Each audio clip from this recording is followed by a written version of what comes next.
All right. So today we are so fortunate to have Jim Guy Egbert with us today, the president and CEO of Bill Miller Barbecue, and maybe more importantly, an Aggie. Woo!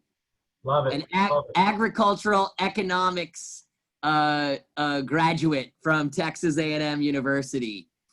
Prior to joining Bill Miller Barbecue in 2016, Jim Guy Egbert had an initial successful career with AT&T, holding a number of management positions in San Antonio and Austin.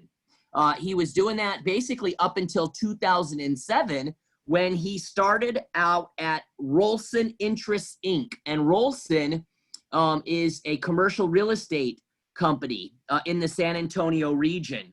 And he represented properties with a value of over $325 million.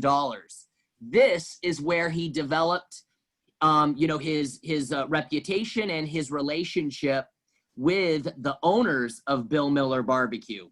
Bill Miller Barbecue is located in 3 cities, San Antonio, Corpus Christi, and Austin, 78 restaurants in those 3 cities, and he oversees more than 5,000 employees. So you can tell he has his work cut out for him. Without further ado, I'm going to hand it over to Jim Guy, to Mr. Egbert, to tell you a little bit about his history, with Bill Miller Barbecue, what they've been doing to sort of, basically to kind of get through this whole COVID-19 and what the plans are for the future. So thank you so much for joining us and being with us tonight. Really appreciate it, Jim Guy. Well, thank you, Richard. I'm being honest when I say it's a privilege to be able to be here with you guys. And first and foremost, to tell the story of Bill Miller Barbecue, because it's a family legacy that was started decades ago that I had no dream I'd ever be a part of.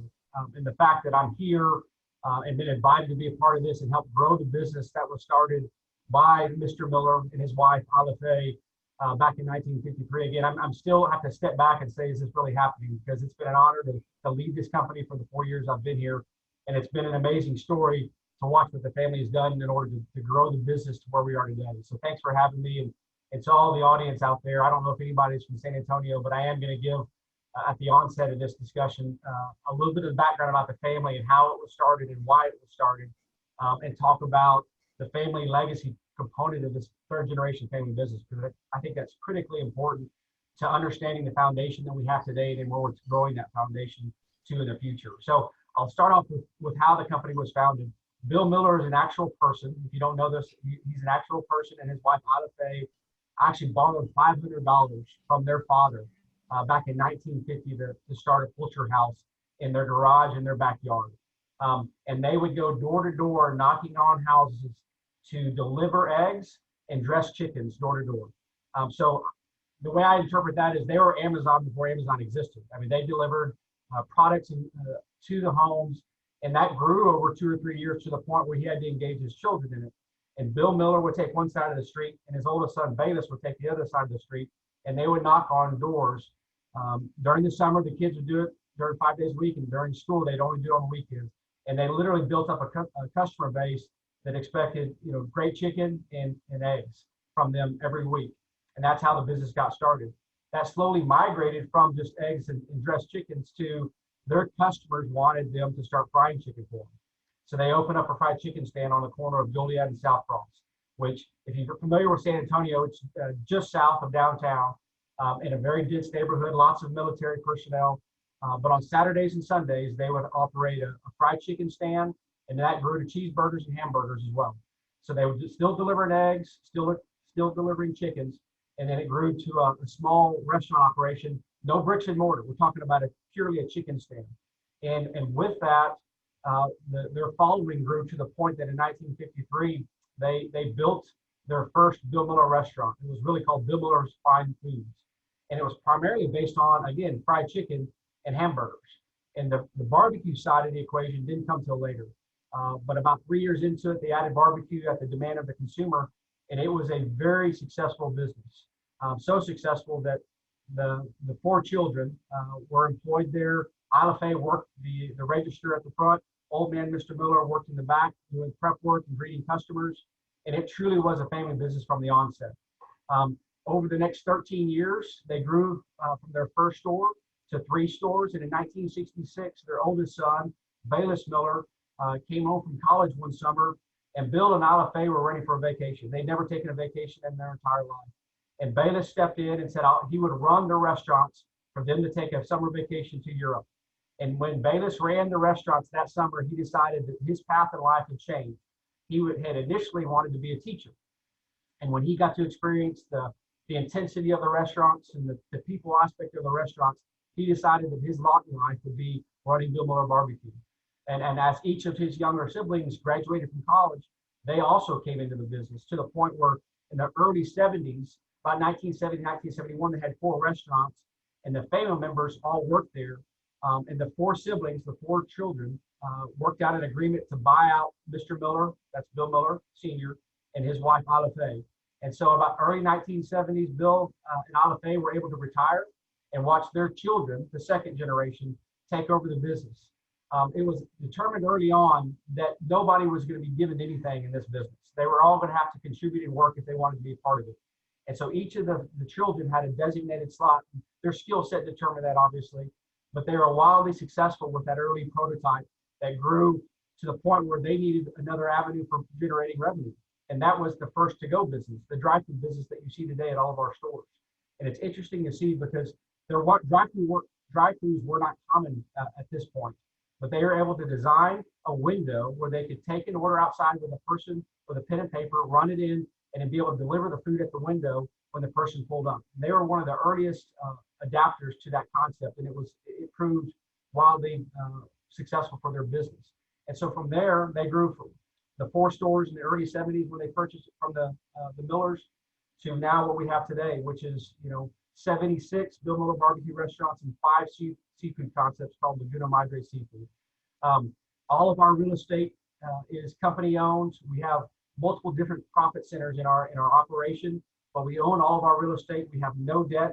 And that was been the mindset of the family, the conservative leadership that we've had from day one. We operate what's not common to most industry standards, but we operate under a commissary idea. And that's where, in my office where I sit today, and if I could walk you through there with my camera, I would, but we have a full production facility. So we take raw product that's delivered to our commissary downtown San Antonio.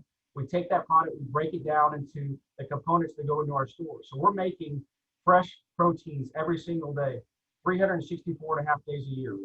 The only time that we're closed in the commissary is on a half day on Christmas. We give our folks a half day off so they can celebrate Christmas with their families. We have a full bakery down here.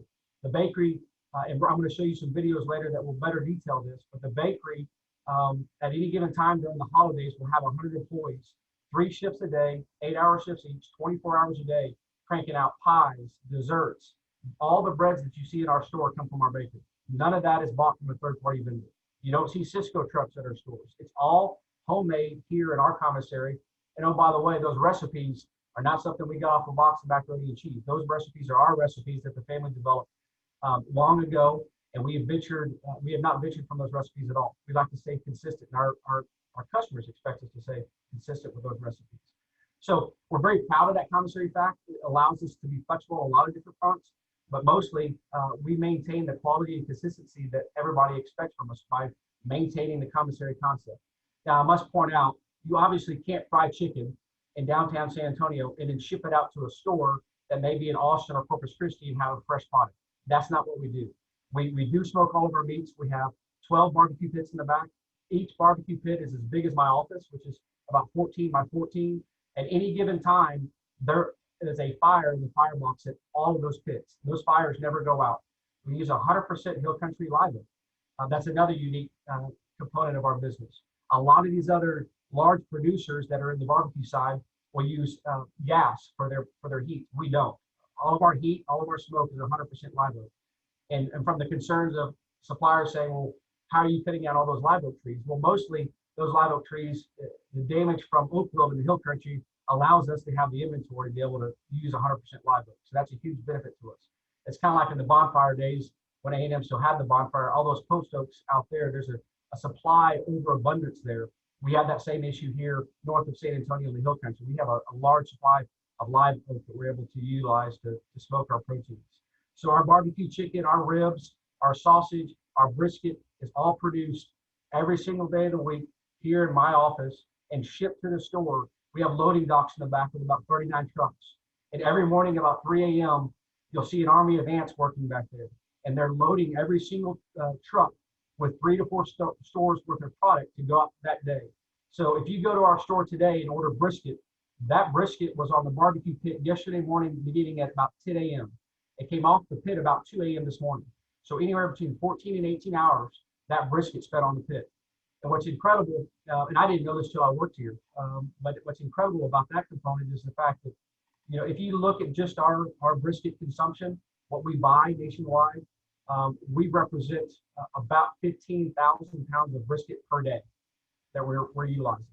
That's a lot of brisket if you don't understand that concept. It's a tremendous amount of brisket. So yearly totals, we're talking about 6.5 million pounds of brisket that we go through. What's even more incredible than that to me is the fact that our fried chicken volumes are even higher than that. We're pushing up on 10 million pounds a year in fried chicken that we produce and sell at our stores.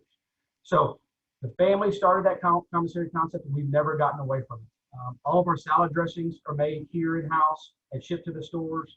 All of our side items, our green beans, our hash browns, everything is made here. Our coleslaw is made here, and our barbecue sauce is made here.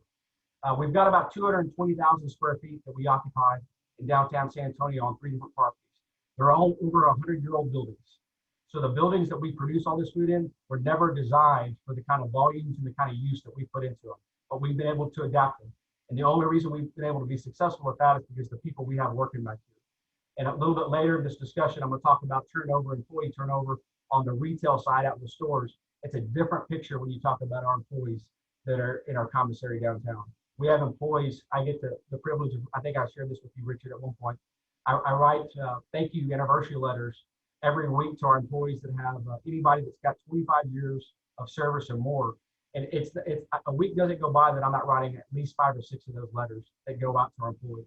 So for whatever reason, before I got here, the culture has been so good and sustainable that we've been able to keep long-term employees here, which allows us to continue growing the concept like we have.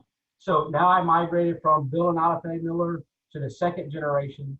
And in my involvement with the second generation, as Richard pointed out, started about 13, 14 years ago, actually almost 15 years ago now, where I was their real estate guy, for lack of a better term. I handled all their family inventory when they wanted to buy new sites for new store expansion. I was in charge of finding those sites, negotiating them, presenting them, and then getting them entitled in order to build a restaurant on those sites. So that was my early days with the second generation. In particular, our board chairman, Bayless Miller, who held the position that I'm holding now today, he held it for over 50 years. And so I would meet with them on a weekly basis and present sites in Austin, San Antonio, and Corpus Christi. We obviously service small market stores and other small towns outside of those 3 major markets. But every week I was in front of them and presenting to them. And through that relationship, over 10 years, I built a trust and rapport with them. And I want to again point out, I never in my wildest dreams thought I'd be sitting in this chair. Restaurants weren't part of my goal set, mindset. Being in retail, I never worked in retail in my entire life, quite honestly, as a high schooler, as a college kid, or even after college. I was in real estate, which was always my family dream to be in real estate, my lifelong dream. And through that relationship, some doors were open that again I never would have envisioned.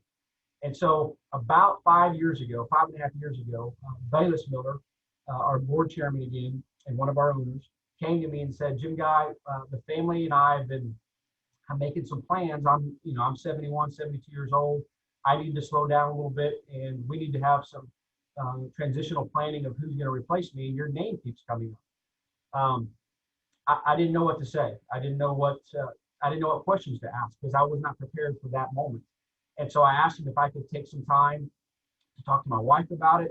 We were actually about to leave for a vacation. It was during the summer that this happened. We were leaving for a vacation up in Colorado. And I said, let me have a few days up in Colorado with my wife, and I'll get back to you with some questions when I return. And Bayless looked at me and said, that's fine. Take all the time you need. And so we left that next day for Colorado. And it wasn't 24 hours later that Bayless was texting me, asking me what I thought about the position. And so I said, Bayless, I haven't even had time to formulate my thoughts or my game plan or even what I should ask. But through that discussion, through that vacation, my wife and I talked about it. My wife was not a fan of it. I'm just going to tell you right now, she was not thrilled that I was considering this job. And there's a lot of reasons for that. Namely, again, I told you my dream was to be in real estate. I had just worked out a buyout agreement with my real estate partner. I had an incredibly flexible work schedule, so I was allowed to be able to be at my kids' events. We had a successful business growing. We had a lot of big name clients that relied on us, and I was really proud of that, Bill Miller Barbecue included. And Heather was like, why would you want to leave what you've been able to build over a 10-year real estate career for something so uncertain? It's a family business. It's a second, third generation transition. You've never been in restaurants. You've never been in retail. And so I acknowledged her comments, and over the course of about six weeks, she and I went back and forth and formulated a list of questions that I took back to Mr. Miller and the board. And I sat down in front of the board. I was familiar with most of them at that point. So I sat down with them and went through my list of questions and concerns. I checked all the boxes I wanted to check, and they checked all the boxes they wanted to check on me. Had about a 2-hour discussion. At the end of the day, they weren't considering me for this position because I had a skill set in retail and restaurants. That's not what they could go find anybody with experience in restaurants other than me. I was not the best candidate because of that. They were considering me because of the intangibles that they saw in me, and that was a blessing for me that they were able to see that. So they basically convinced me, look, we can teach you operations, but it's the intangibles why we want to consider you. And so would you consider being a candidate for this job? And the answer to that obviously was yes. And 4 years ago, this November, I started here working for Bill Miller Barbecue. It's been a blink of an eye whirlwind. In the 4 years that I've been here, there's been a tremendous amount of change that we've seen.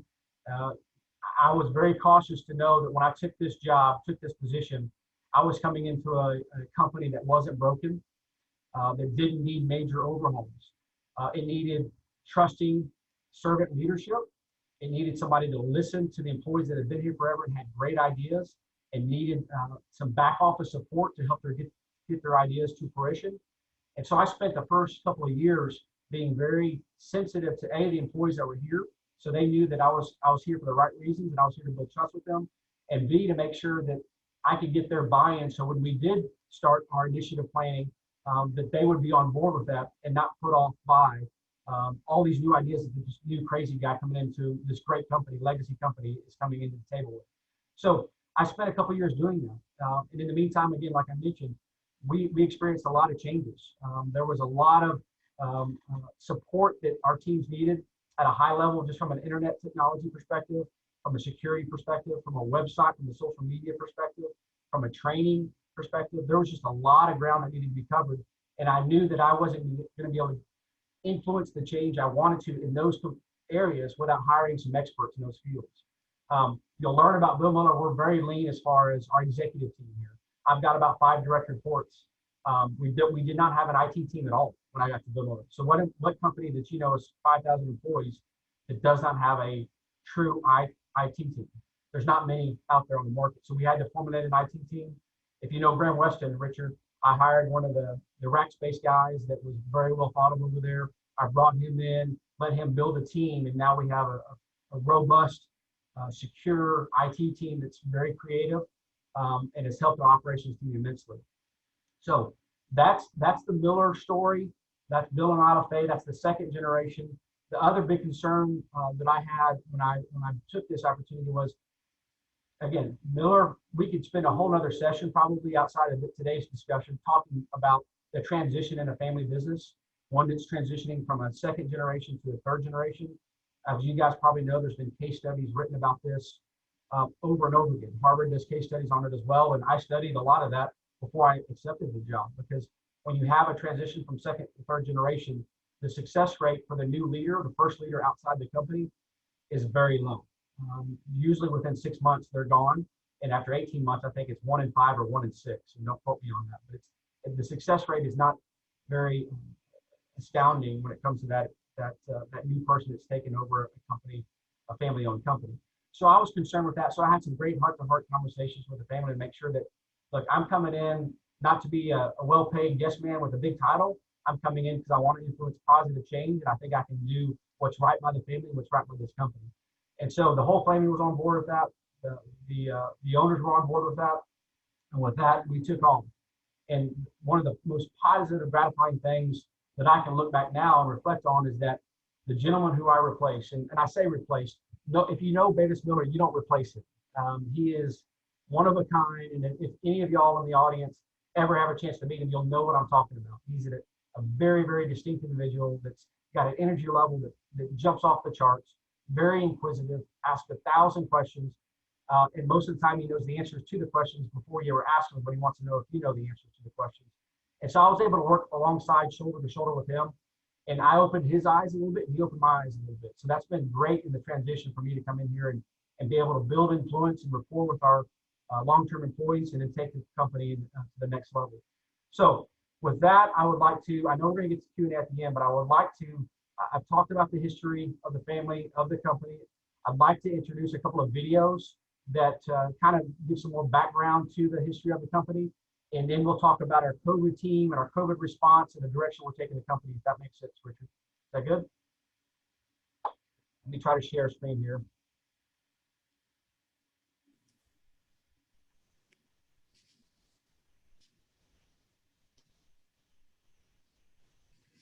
Okay, these are a couple of videos, guys. I'm gonna try to turn this up to make sure you can hear it okay.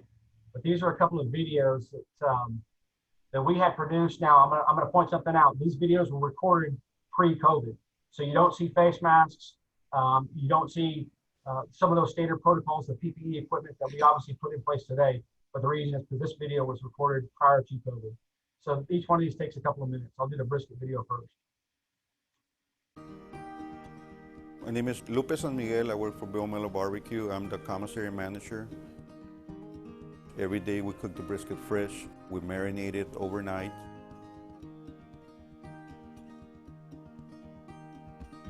It takes about 18 hours to cook the brisket. We do anywhere from 15 to 17,000 pounds a day. That means we get about 120,000 pounds a week. That's about 500,000 pounds a month of raw brisket. Bill Miller brisket stands out because it's cooked real slow with live green oak. The fires are constantly kept at 220 degrees. Those pits work 7 days a week, 24 hours a day. They're always going, there's always fires. Bill Miller Barbecue combined all the employees. It has about 600 years of experience cooking brisket.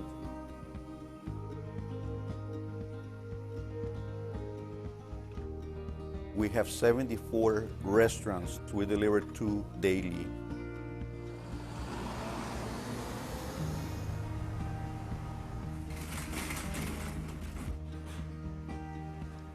We take pride in our brisket because of the consistency, the quality, and the freshness.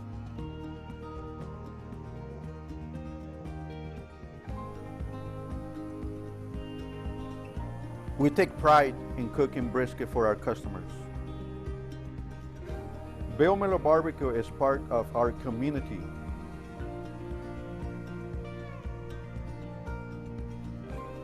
Our family serving years since 1953. Okay, that's the first video. I want to show you one on a bakery real quick, and then I'll jump into some of our COVID information.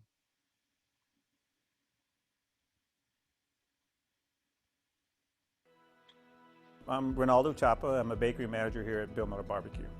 We are still a scratch bakery. We have no preservatives. That's why we bake our bread and pies daily.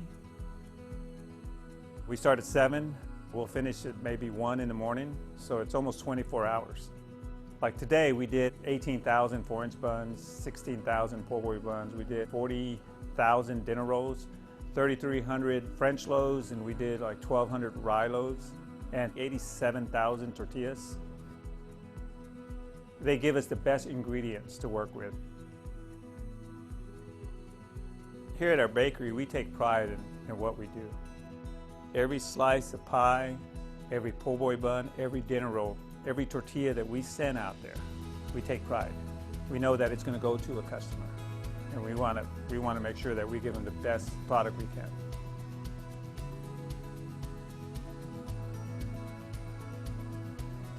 We supply all our Bill Millers, all 74 restaurants, with fresh bread, fresh tortillas, fresh pies every day. All our pies at Bill Miller's, they come right out of the oven. In 12 hours, our customers will be eating a slice of that pie. That's how fresh it is. It comes out of our oven to your table. That's the Bill Miller way. Our family serving yours since 1953.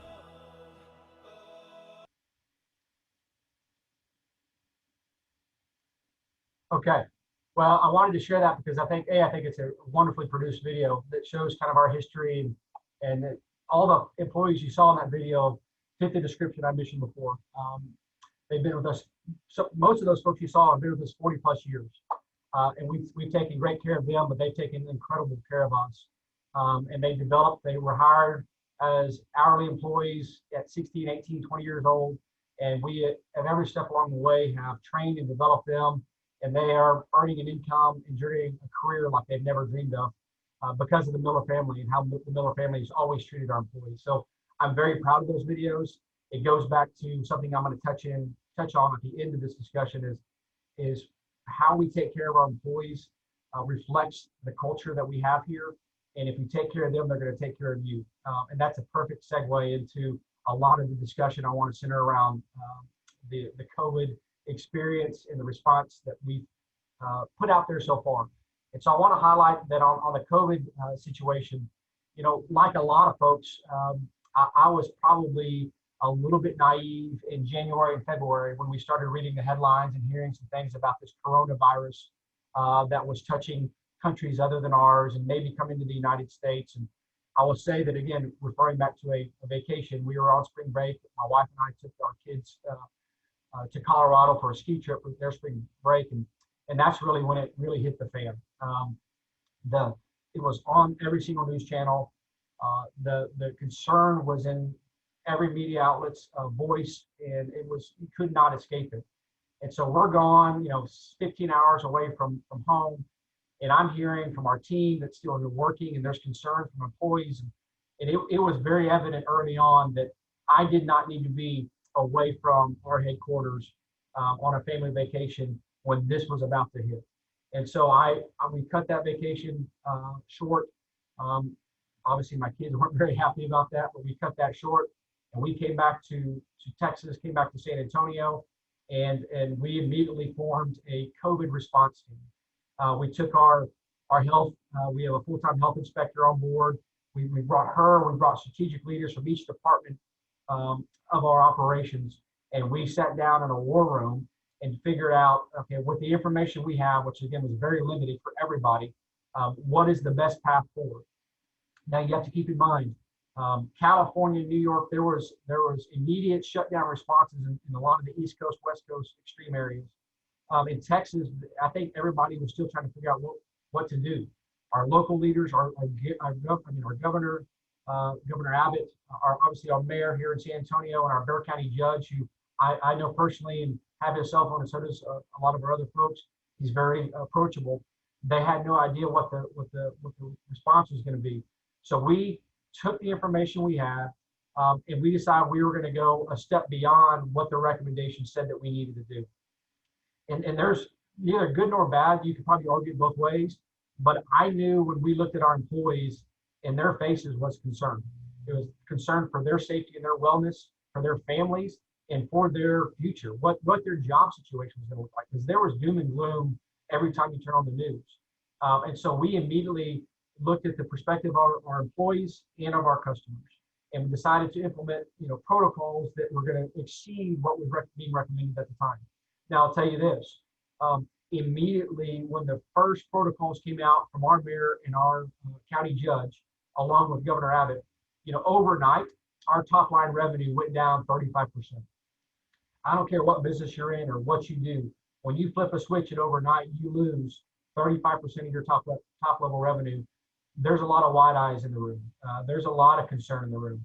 And the board would come to me and say, Jim, what are you going to do next week? What are you going to do next month? And my response to that was, we got to figure out what we're doing today. We got to figure out what we're doing tomorrow. But we're going to take care of our employees because we've got to have them, because without them, we've got nothing. And so it was an immediate rally around, okay, how do we take care of our employees? And so we immediately changed the management schedule. If you're in the restaurant business at all, that's a very tough schedule to work. That's part of the landscape that you agree to when you decide to go into restaurants. Well, we took our management schedule, we made them a 4-day management schedule. That allowed them to reduce their exposure.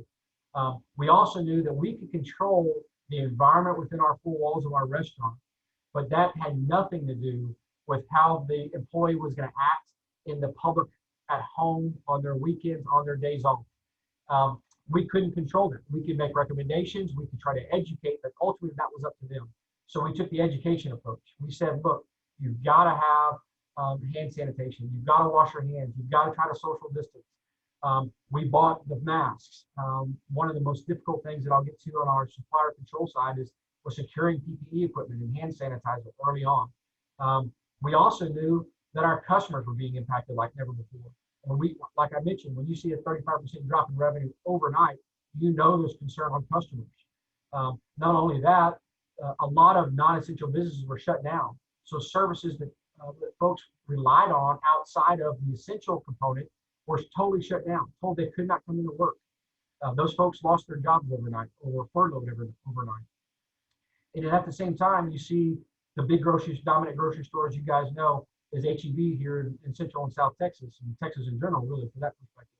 But H-E-B had long lines, was running out of paper towels, toilet paper, some of the common day essentials.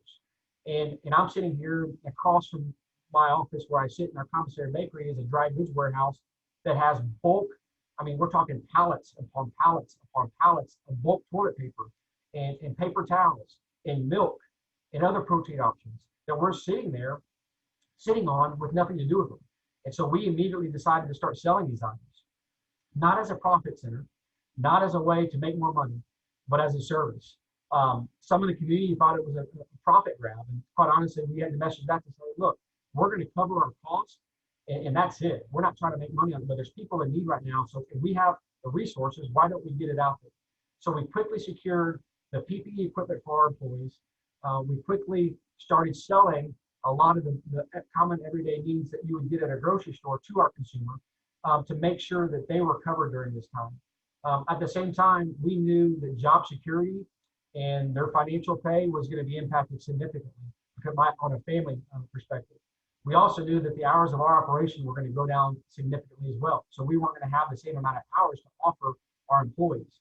So immediately back in March, starting in March and actually continuing all the way through until today, we immediately offered $1 an hour wage increase across the board to every hourly employee in our system.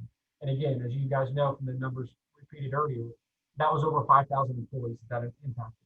So we took care of their pay. We also agreed as a company, again, this is not credit to me, this is credit to our ownership and their perspective. But we agreed to take care of their medical insurance premiums during the shutdown. We took that on every month since March all the way through last period. And so a huge significant financial impact to the business, but at the end of the day, we knew that it would give our employees an opportunity to calm their fears a little bit.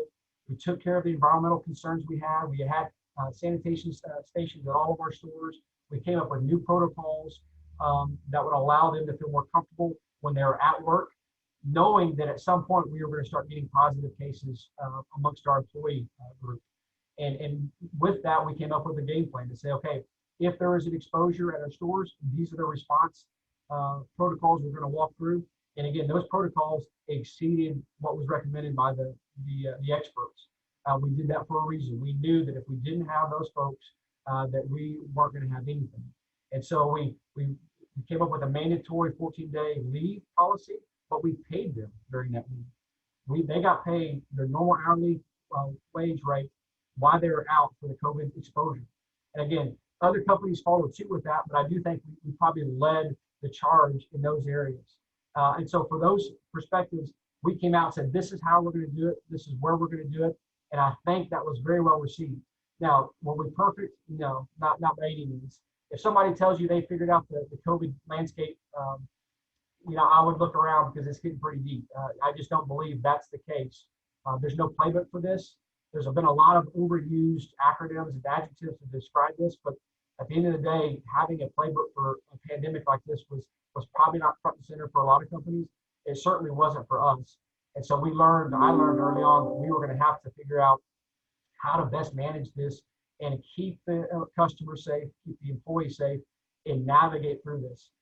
We also figured out that as soon as the cases started escalating, both in the community around us at large and among our employee community, the COVID positive cases, that we needed to shut down our dining rooms immediately.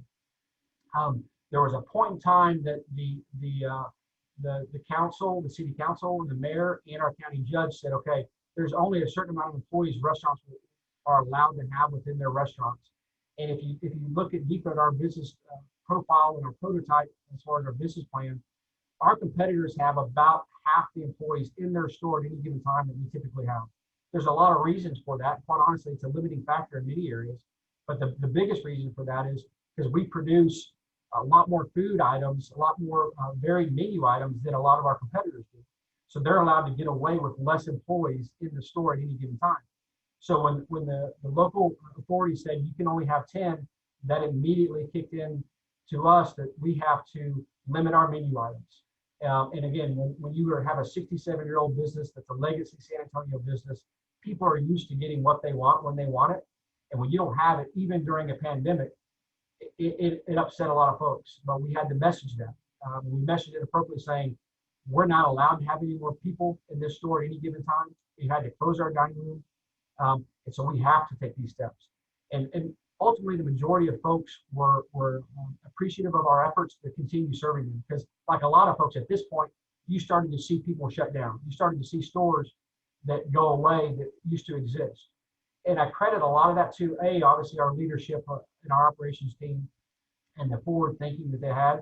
But at the end of the day, as I mentioned to you at the onset, back in the early 1970s, we had developed one of the first drive-through concepts. And over the next several decades, perfected that in order to generate about 65% of our revenue, total revenue, goes through the drive-through window. Now that's pre-pandemic. And so we were fairly efficient with our drive-through model and how we staff the stores according to that. And so by shutting down, by shutting down the dining rooms, we didn't lose a whole lot, but we knew we were going to lose a component of our business. So we got more efficient in the drive-through business. Then we also pivoted to curbside. A lot of these initiatives that we had, about 18 months ago decided that were high-level goals that were maybe 3 to 5 year strategic plans needed to come into place now based on the pandemic. And so our curbside model changed totally. And I can go at length on the delivery options, and you guys know it, you probably all use it. I'd be interested, if I was in front of you guys right now in a room, I would go around the room and ask how many of y'all use a delivery option and how many times a week you use it. And I'm sure it's a staggering number. We use it, my wife and I use it. But we immediately had to negotiate with a couple of different companies, DoorDash and Favor being the two primaries, to have a food delivery service that our customers could utilize. Now, as you guys know, may or may not know, that option is a very expensive option. So when you're adding all these components in your business about cleaning and sanitation, you're guaranteeing some salaries for your management team, you're guaranteeing an extra $1 an hour wage increase, you're losing 35% of your top line revenue overnight. And oh, by the way, now you've got food delivery options that are significant in their commissions. That was a strategic move that we knew we had to take, but was also very costly. And so I think going forward, you're going to see that become more of an efficient business model for folks like us who have a tight margin anyways. But it was critical for us to continue meeting the customer where they are and where they're going. At the same time, we also rolled out at Laguna Madre, our seafood restaurant, we rolled out our online ordering. So folks could order online, pay online, and then have the food delivered to them, or they could pick it up at the store via curbside. So those were options that 12 months ago didn't exist. And then the last component of that is the Bill Miller app. And we're not at total rollout, market rollout for Bill Miller app yet. And the main reason for that really has to do a lot with our POS system. We're in the middle of testing a couple of critical point of sale systems that we're looking at because our current one is outdated and old. And so these options will allow us to get more quickly to our goal with our POS. But at the same time, with that, the Bill Miller app will be rolled out, and that's a game changer. If you guys keep up with restaurants and retail, Chipotle, which I'm a customer of Chipotle's, they do a great job. Their business volumes have only increased because they were able to have the digital ordering and payment as well as the drive-through system now that they've added into their stores. So they've been one of the examples of a success story in that category as well. And at the same time, we're initiating all these IT projects. We're taking care of our customers. Again, the dollar an hour increase, we guaranteed that period over period to the point that last month, we made that dollar an hour increase a permanent part of the deal. So it wasn't going to be extended month to month anymore. It was now a permanent part of their pay protocols. And the employee response from that was overwhelming. I can't tell you how many times I went to a store and had folks come up to me and say, "Sir, thank you for doing what you're doing." I want to touch on too. The pay treatment didn't just affect our hourly employees. It was also a part of our management compensation plan. If you're familiar at all with our plan, which probably most of you aren't, our managers are very well paid. They work incredibly hard. They work long hours, but they're also very well paid. A large component of their pay plan has to do with commissions based on gain in sales and some other things that we have. So when you take some of those commissions off the table, because when you lose 35% of your revenue, they go away, that greatly impacted our management plan, compensation plan. Well, so what we did there is we said, look, we understand these are tough times. We understand you're going through a challenge at home, but we're going to match your 2019 commission pay until we get through this pandemic together. We still expect you to contribute, to work, to do everything you can to make us successful, but this is what we're going to do to take care of you. And again, the response from that as well was overwhelming with how folks responded to the Miller family for being willing to put their money up front. And the only way you do something like that is, as I mentioned before, is if you're debt free. We have no debt. We don't report to any bank. So we're not making interest payments. We don't have those costs. We're a highly conservative, non-leveraged company. And that gives us the flexibility, has given us the flexibility to take the steps we have to get where we are through this pandemic. A lot of the challenges that we face are not just exclusive to Bill Millers. They're exclusive to everybody that operates in our category. But one of the biggest concerns I had was the supply chain diversity. How are we going to ensure that we continue to receive chicken and receive eggs and receive brisket? If you guys kept up with the news during June, July, especially, well, May, June, July, you'll know that there was a significant shortage of beef. Every grocery store is limiting the amount of beef that the customer could buy. It was all over the news. Brisket at that time for us, if you guys already know the volumes that we purchase every single week. Brisket went over $5 a pound when we're normally used to paying half that. And overnight, this just gravitated to double their price. So again, when you take away that top line revenue, when you add the significant costs that I've mentioned to you, it greatly diminishes your margin. It puts pressure on us. And so there's two critical paths you can take. You can either not sell brisket and just rely on your other proteins and say, we'll get back to brisket when the price is right, or you can try to increase the cost, the price you charge for your brisket and your beef plates in order to recoup some of the accelerated costs that you've been paying, but not all of them. We chose to take the direction of increasing our pricing to our consumers on a temporary basis only. And again, the price increase did not reflect what we were paying to our suppliers, but it did offset a little bit of it. And again, but because our customers are loyal, they know us, they also read the headlines, they saw all over the media where they were losing, they were not able to buy proteins at their grocery store. So they just were thankful that we had it. And because we are the size that we are able to secure the supply chains that allowed us to continue serving everything that we were used to serving to our consumers. So those are a couple of big ticket items that on the supply chain side that really were concerns for us. I know I've got about 15 minutes left and I've got a lot more to cover, but I want to make sure I hit some of the high points, but also give you guys a chance to ask questions. I think that's the critical part. Coming out of this from a growth perspective, the light's not closer. I think it's still further away than it is close. I expect us to continue to thrive.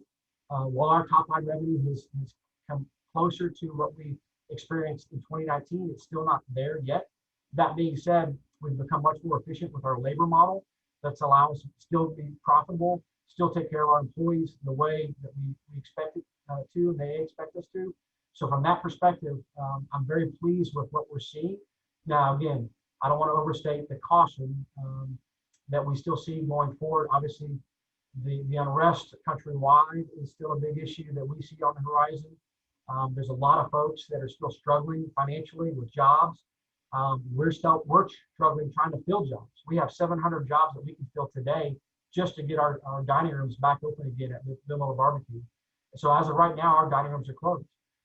Ultimately, we know that we're going to have to open those back up, but we don't have the staffing right now, staffing levels to open up our dining rooms. At Laguna Madre, we were able to reopen those dining rooms last week. And so customers appreciated that. Now they're asking us, okay, guys, we need you to reopen your dining rooms at Bill Miller's. The truth is, we just don't have the staffing to get us there. But I do think that as we treated our employees so well during this process, during this response, I think that eventually will allow folks to come back to wanting to work. Obviously, there's been a lot of unemployment benefits handed out. There's been a lot of checks sent out, and that does simply impact the number of applicants we get for our jobs. But again, that's something that's not exclusive to Bill Miller. That's a industry-wide perspective that everybody's dealing with, not just us. But with that, we're changing how we do business going forward. We're looking at different models of our stores, how we can add double drive-through lanes, be more efficient with curbside and window pickup, because that's where the consumer wants to be met. There's a lot of folks that don't want to be face-to-face. There's a certain amount of industry that will come back, but there's a lot of industry that doesn't want to be face-to-face with us. They want to have their food delivered to them in the easiest, simplest, most efficient way possible. And so we're making sure that we have the back office support, the technology, and the people to meet that demand, because that's where it's going, and that's where really we're seeing today. Will the trend towards more efficient dining room space and bigger prep areas in the kitchens with drive-through models continue? I think it will. We see a lot of runway for us to be more efficient with our store design, and we've got architects right now and our teams working right now on rollouts of new stores that will only have double drive-throughs instead of single drive-throughs. That allows a lot more volume to go through that drive-through window. And as I mentioned already, we already have the technology in the works and already delivered to allow us to deliver food or have online ordering and payment, which is a significant milestone for us. Where this COVID pandemic leads, who knows? Obviously, vaccines and treatments are part of the equation that all of us are looking forward to. But at the end of the day, we're wise enough to know that can take some time. No matter what the politicians tell you, that can take some time. And just because COVID goes away doesn't mean there won't be something else out there. So we need to plan long-term for what the landscape looks like. And that's what our team's been doing. And I'm so proud of how they've handled that perspective going forward. Ultimately, the family has built a successful business on convenience, consistency, value, and quality. Those things will never become less important.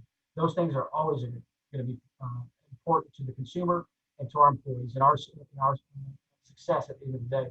So we're not going to lose sight of those things. We're just simply trying to see how we can evolve, and we're forced to evolve with the new environment that COVID has brought upon us, and then how the lasting impacts of that will change the business model going forward. We think we're well positioned to do that. We've got a great team to do that. And at the end of the day, we've got a great story to tell. I mentioned that, and that's why I showed you all those two videos. We're building stores. We've got 2 stores in process right now. We're going to have 81 stores actually 83 stores before the first quarter ends of next year. We've got a new commissary that allows us to double the store count to 150 stores. We see new market penetration. One of the questions I get often is what about College Station? Of course, I'm biased because I'm an Aggie and I love College Station, but we want to be there. I want to be there. That's a market that, no doubt, for me, it's selfish. I get it, but I think we'll do great in Bryan College Station. And so we've got a great story to tell. We've got the employees to deliver on that, on some of the things that we've built here. And we've got a great ownership entity that allows us the flexibility to continue growing our business. Richard, I probably took more time than you wanted me to because I've only got about 10 minutes left here, but I've got more to cover, but I want to cut it off and I'll at least open it up to the group to ask any questions that you have. Yeah, that was awesome. 2 things for you from me.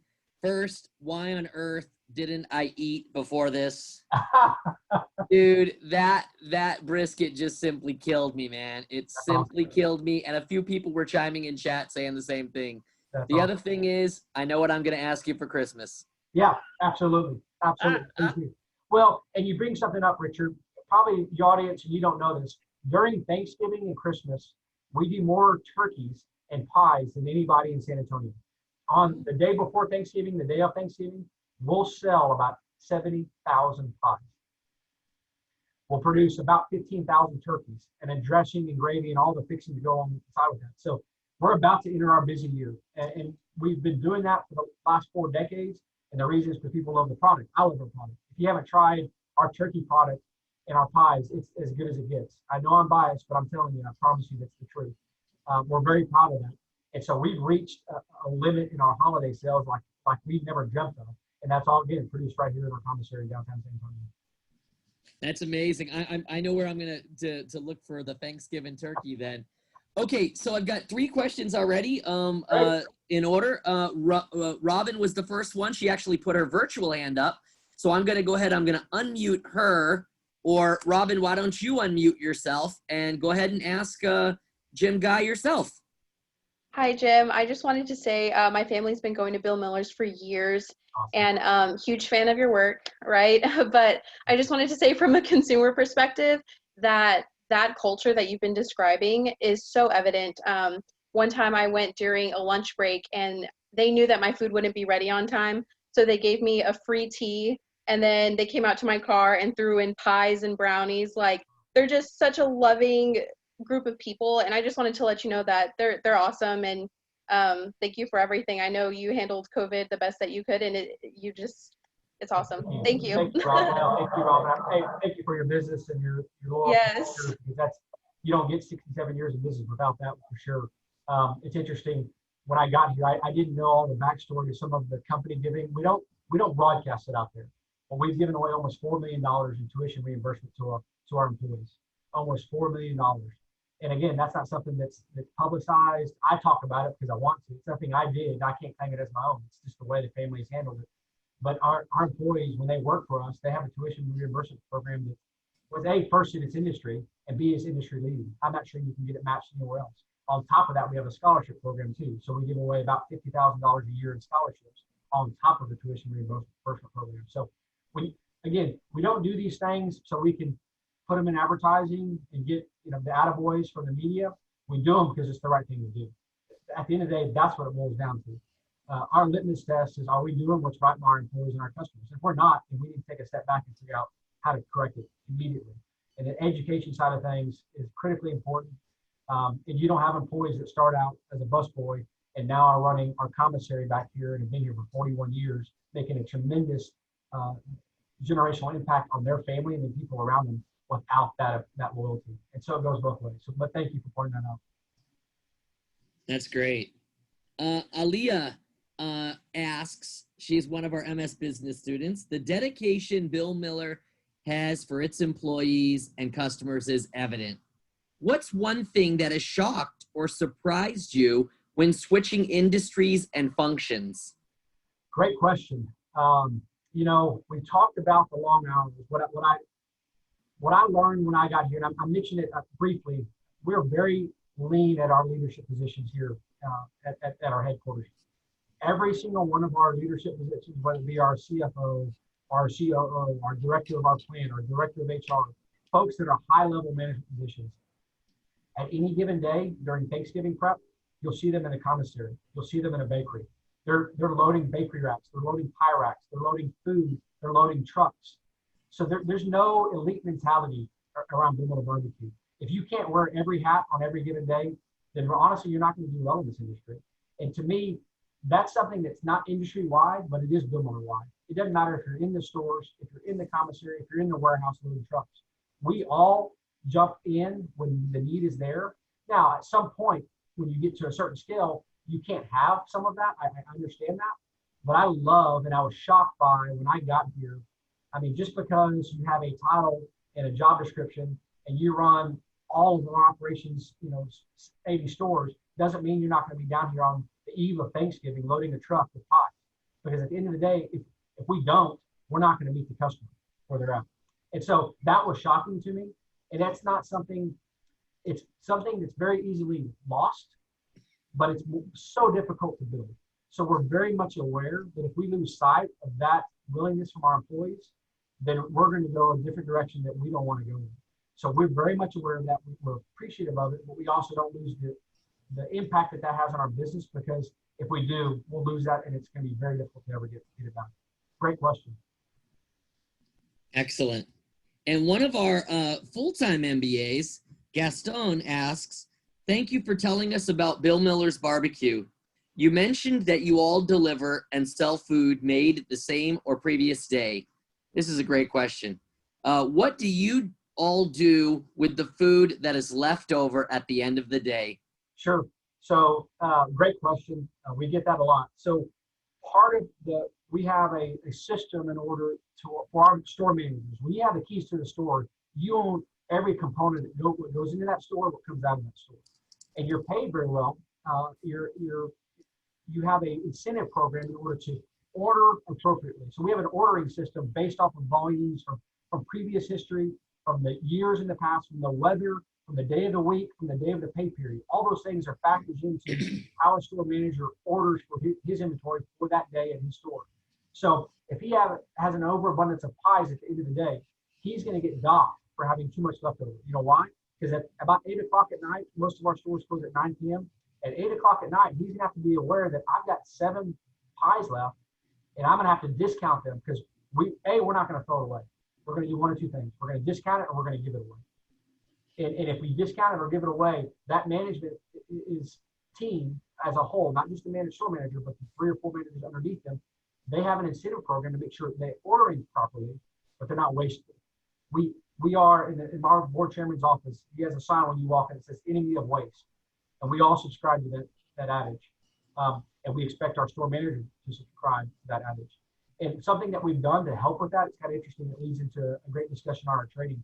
When I got here, I did a tour. I did a rotational plan here in our back of our bakery. And I made sausage, and I made bread, and I made pies, and I did all those things so I can understand day in and day out what our folks do. But I learned very quickly that our people in our stores never have a training cycle that they get to witness and see what goes into producing the food that we produce every day, which is an absolute shame. Because when you see the production side of what gets delivered to their store, then you're much more sensitive and aware of how much effort goes into producing those pies and producing that brisket. And then that allows them to have ownership of, look, I've got partners that are downtown that I never see that are working their tails off to make sure I have inventory. I better do my job to make sure that I order correctly so I'm not wasting it. And so it gives them a lens and an insight into it. It's the old saying, and it goes something along the lines, you'll start to value every drop of water when you're the one carrying the pail. And we subscribe to it. When you're the one carrying the pail of water, you're not going to spill it because you don't want to be the one, because you know how much effort it takes to produce that pail of water. And we subscribe to that here. Our folks subscribe to that for the most part. And by giving them an opportunity to come down here and do a training session with our bakery or our commissary, they have a lens into the effort that goes into producing the food that we produce every day. Good question. Aaron Buchanan doesn't have a question, but he's got a comment for you. Okay. Thank you for the rundown, Jim Guy. As a native San Antonian, I appreciate the great service Bill Miller's always provides. While you'll likely change some things about your operations post-pandemic, don't change that sweet tea. It's the best around. Well, we get a lot of accolades about our sweet tea. We sell about 24 million of them a year. So people vote with their money, with their wallet. And so when you're selling 24 million glasses of iced tea, sweet tea, I think we're doing right. We're not going to change that recipe. We're not going to change it at all. Aaron's another one of our full-time MBAs. Cool. Well, look, we're at the time. I want to make sure I'm careful. You know, I asked you for an hour. You gave us an hour. Really grateful for the time tonight that you shared with us, especially the fact that you gave up, you know, watching your son's baseball game. Man, I'm going to owe you big time for that one. I've got videos. My wife sent me some videos. You'll be happy to know that they won, and he scored a couple different times. So, yeah, he had fun, and I'll get to celebrate with him tonight. It was, and I said at the onset, but I'll say again, it was a privilege to be here. I can say this to everybody that's working, pursuing an MBA or whatever you're pursuing, the place that you're pursuing at, I truly believe in. Both my wife and I are A&M graduates. She's a civil and environmental engineer. We are the first people in both of our families to attend Texas A&M, and I am through and through wholeheartedly supportive of everything that goes on that campus. I just love the place. The fact that you guys are where you are shows a willingness to work. And I've never met a successful person in my entire life that wasn't willing to work hard. And you guys are doing that. I don't know what path you're going to go down in life. I don't know what your direction is or what your passion is, but the fact that you are where you are shows me there's a passion. And you're going to have failures in whatever pursuit you have. And I pray for those failures because you learn more in those failures than you do in your successes. And it's been true in my life, and I want to share that with you. You're going to have failures, and there may be some big failures, but you're going to learn from those, and you're going to grow and be better for it. So thank you for giving me your time. I was delighted to share whatever insight I have, and I don't know what it is, but I hope you picked up some things. But at the end of the day, I hope you picked on the fact that I'm passionate about what I do. I'm passionate about impacting people in a positive way. And so thank you for letting me do that for an hour or whatever time you need. Yeah, look, thank you so much again. A lot of thank yous are coming in. We really appreciate your time, Jim Guy. And I'll absolutely be in touch soon to just follow up with you. But really, thanks a lot. You bet. Y'all take care. Be in touch. I'll see y'all. Go visit them when you're in San Antonio, y'all. Giga Aggies on Saturday against Vanderbilt. My first college football game for us. I'm fired up. Y'all take care. You better believe it. Gig 'em. All right.